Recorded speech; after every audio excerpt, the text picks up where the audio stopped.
Durante a Marcha da Maconha realizada em Salvador, um policial militar foi flagrado jogando spray de pimenta contra manifestantes. O ato gerou tumulto e revolta entre os participantes, que denunciaram o uso excessivo da força. Quem vai contar essa história pra gente é a Daiane Oliveira aqui no plantão no Meteoro.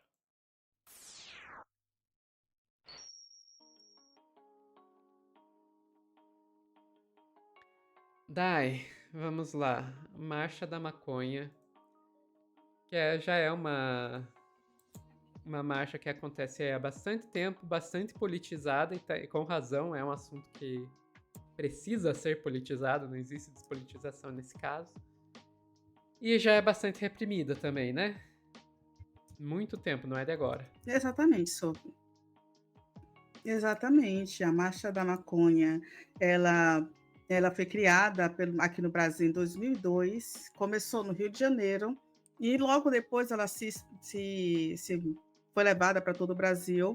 Só que tem históricos, né, da Marcha da Maconha na década de 90, com vários movimentos também articulados, com outros nomes, inclusive, que não era só pela legalização ou descriminalização da maconha, eram por várias questões, né, que eram colocadas. Inclusive, muita gente pode não saber, mas o movimento negro, durante um bom tempo, luta pela descriminalização, no sentido de compreender que a política de drogas, política de combate às drogas do Brasil, é uma política muitas vezes genocida e tem um cunho racial muito forte. Então, ela tem todo um debate por trás que não é só sobre eu quero usar, eu quero deixar de usar. E eu até lembro, Sofia, aí uma memória minha, que na década de 90 eu lembro desse debate muito ativo, e hoje, mesmo com acesso à internet, mesmo com muitas pessoas falando sobre a importância de alguns debates, como a descriminalização e o canabidiol e outras substâncias sendo utilizadas na medicina, aprovada pela medicina, a gente tem um conservadorismo ainda muito forte, muito reativo em relação a alguns debates. E aí eu vou te pedir, por gentileza, para trazer essas imagens que foram divulgadas pelos participantes da marcha. Eu tive contato com o Ian de Carvalho, que ele é um advogado do cultivo, ele esteve na marcha, e ele fala, por exemplo, sobre uma repressão policial. O primeiro vídeo que a gente vai ver é o vídeo da repressão policial que ele sofreu. Ele sofre uma abordagem totalmente desnecessária, uma abordagem agressiva, policial, e uma abordagem que é feita 1 hora da tarde, porque a marcha começou muito cedo aqui em Salvador no sábado. Isso ainda foi antes do spray de pimenta ser lançado pela polícia contra os manifestantes, de uma forma totalmente aleatória, Sofia. As revistas também eram feitas de forma aleatória. A gente já tem, inclusive, recentemente, uma resolução sobre o porte de arma para consumo, por exemplo, do STF, e a gente ainda tem uma polícia violenta, agressiva, que faz exatamente isso que a gente vai ver agora com os manifestantes. Vou te pedir para trazer os primeiros vídeos, por favor. Isso é a abordagem policial, E né, que gás de sofreu o pimenta. Ian. Aí o spray de pimenta sendo lançado pelos policiais no rosto dos manifestantes de forma totalmente discriminada. Inclusive, alguns manifestantes denunciaram que a escolha das pessoas foi uma escolha aleatória, mas que as pessoas de tom de pele mais escuro eram mais privilegiadas. Então, assim, se você tinha dread no cabelo, se você estava com o cabelo rasta, você fazia parte do movimento Rastafari, você era ali geralmente o escolhido para passar por essa revista. Aí, inclusive, olha esse tipo de abordagem, olha isso. É necessário realmente fazer isso, né, com as pessoas ali que estavam se manifestando de forma totalmente pacífica. Inclusive, Sofia, a gente tem relatos de prisão. Vou te pedir para trazer o segundo vídeo, por favor. Existiu dois manifestantes foram presos, e esse vídeo mostra exatamente o momento em que eles são levados para a delegacia. Foi um grupo, inclusive, pequeno, tá? Me surpreendeu, porque eu imaginava que tivesse mais pessoas. Geralmente são marchas maiores. Ali vai os organizadores conversar com os policiais para tentar impedir que as pessoas que estavam ali se manifestando fossem levadas sem nenhuma acusação. Eles simplesmente eram levados porque estavam desrespeitando a polícia, e foi isso que escolheram.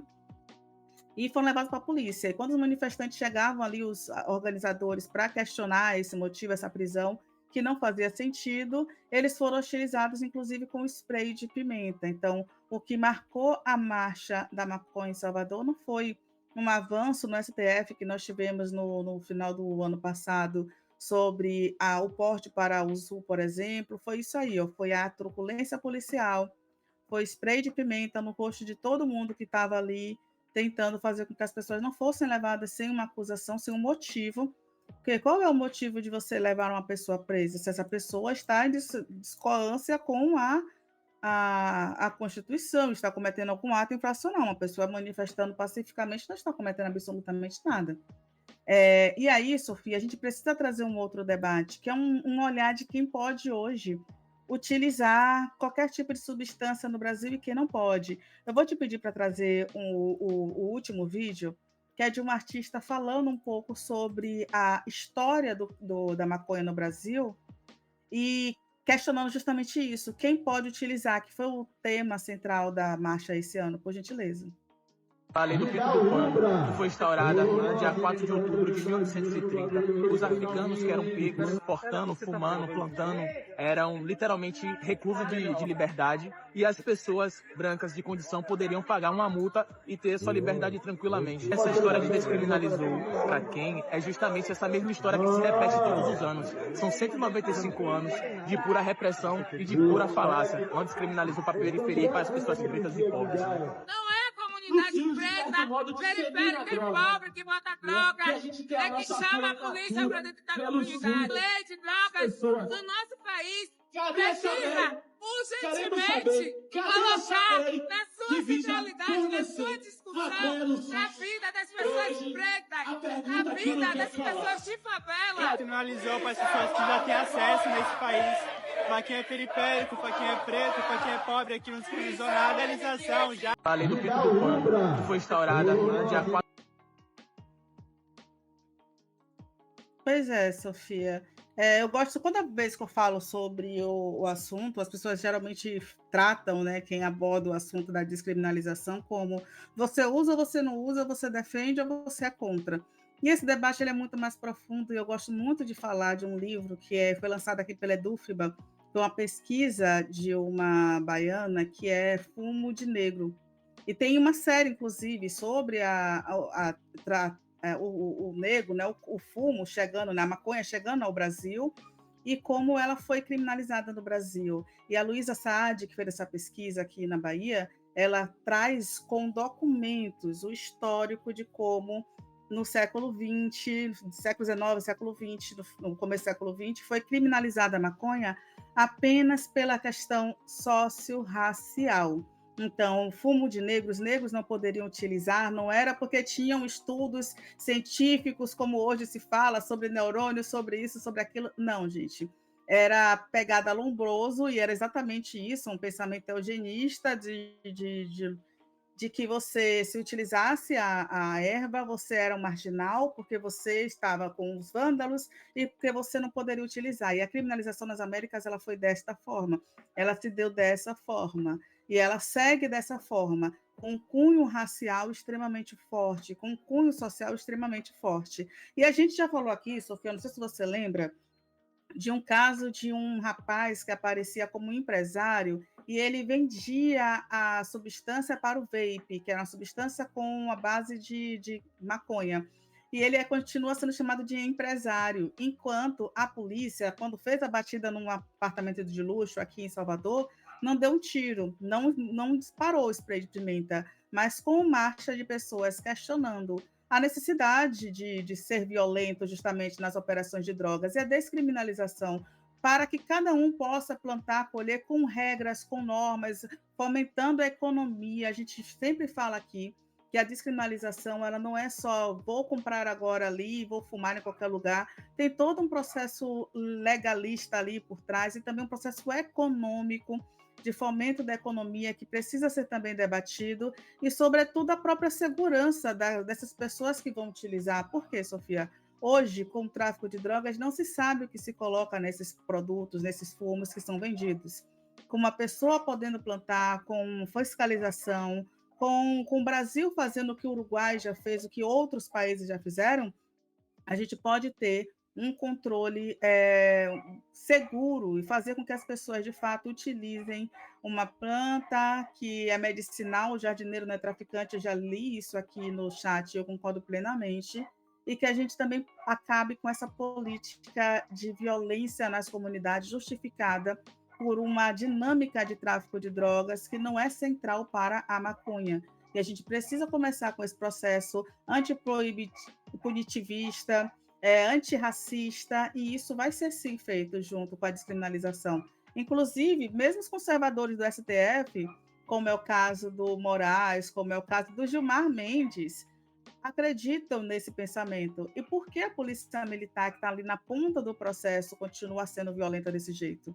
É um questionamento aí a ser feito pela Polícia Militar da Bahia, a ser feito pelo governador Jerônimo Rodrigues, a todas as pessoas que são contra sem nenhum tipo de informação, apenas porque acham que vai destruir neurônios.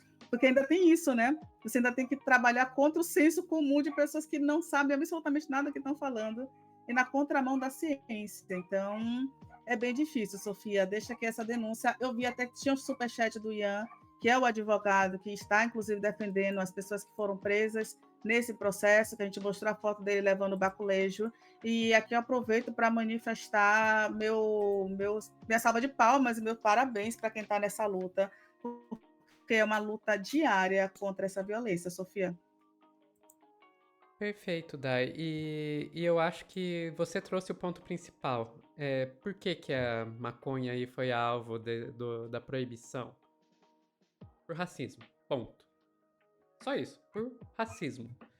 Porque quando a gente vai pensar de um ponto de vista científico mesmo, quais drogas deveriam ser proibidas, quais não deveriam, se é que a gente já pode questionar se deve ter droga proibida, né?